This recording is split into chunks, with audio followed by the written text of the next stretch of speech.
In 2020, J.K. Rowling released the latest installment of her Cormoran Strike series called Troubled Blood. And it sparked some controversy, which I think ended up promoting book sales and bringing her series into even more public awareness, as if she needed more advertising. But the fact is that she wrote in that book about a serial killer who used women's clothing to catch women off guard. So this is a male serial killer who occasionally dressed in women's clothes in order to get women off their guard and to predate on them. And given that J.K. Rowling has had a somewhat rocky past with the LGBT community in the past, this was taken by some to be a transphobic inclusion in her novel. I was one of the people who read this, who had no interest in reading a Cormoran Strike novel, or Troubled Blood in particular, but there was so much controversy about it, people were talking about it so much, that I ended up thinking that it sounded quite good and that I wanted to read it. And I ended up reading it. It's over 1,000 pages long.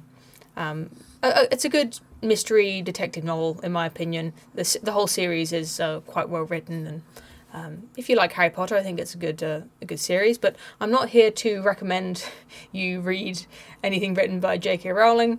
I'm here because there's one part of Troubled Blood that at the time stuck out to me much more as what could be construed as a transphobic position. And it's a lot less obvious than what people went after her for. There's a character in the series who's in Troubled Blood called Ilsa, and this is going to be she's a very minor character, but I suppose this is a spoiler just in case you really do want to read the book and you don't want to know anything about it. Ilsa is just a friend of the main character, Robin, and Ilsa, at one point in the book, she calls Robin to tell her that she has had a miscarriage.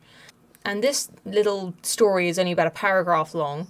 She describes how she had the miscarriage in a supermarket, and then she took herself to the supermarket toilets, and there was a lady there who had also had a miscarriage, and she was able to help her, and they presumably comfort her in some way. But reading into this just a little bit, I think that this little story exemplifies why women consider bathrooms to be a female space.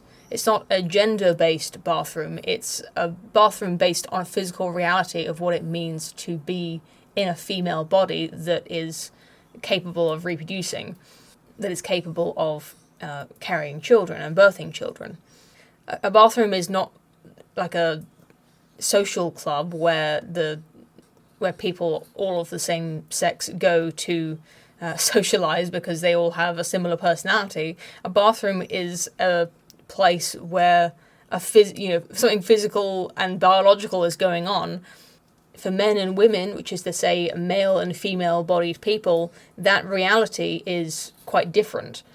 And perhaps especially for women, a bathroom is a public place where you encounter only other women who are experiencing the same physical reality as you, even if they have a completely different life to you in every other way. It's a place where you're fairly likely to bump into someone who has had a miscarriage. It's a very common thing that happens to women. It's hard to get a specific number because many miscarriages happen before the woman is even aware that she's pregnant, but among women who know they're pregnant, it's about 1 in 4 pregnancies that end in a miscarriage, unfortunately. And that's a statistic that I think a lot of people aren't aware of because women are so private about it, but I think it's quite possible that this is something that's happened to J.K. Rowling or to someone she knows. If she has other mum friends, it's almost certain that she has at least one who has miscarried at some point in her life.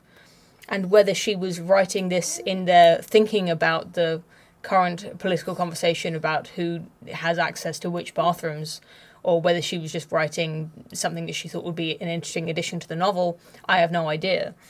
But I get the sense that J.K. Rowling understands this female camaraderie that occurs with other women in public. And if we do start to introduce more male-bodied people into these private women's spaces, it's quite possible that this is one of those little things that we might end up missing. And it's impossible to quantify exactly how much would be lost if that were to be the case, because it's very hard for women to articulate this side of thing, and it's impossible for men to even understand it. Men have their own version of this, I expect, in male bathrooms and male spaces, where introducing even just a few women, or the possibility of women being there, would change the mood, it would change the way men are responding to each other in that kind of environment. And so this kind of perspective is just lost in the debate over bathroom access and all of this. I know it's been 2 years since Troubled Blood came out, and it hasn't been relevant in the conversation for ages, but I just wanted to make that point because it's been knocking around in my head for the past 2 years, and there's a new Cormoran Strike novel coming out in a few months, and I'm very excited for it. So if you've read Troubled Blood, let me know. And since I know most of the people who watch this channel are men, please let me know in the comments what it's like to be a man in a male bathroom or a male space, and how you'd feel if there were occasionally women or people with female bodies kicking around in there. But until next time, thank you very much for watching, and I will see you again soon.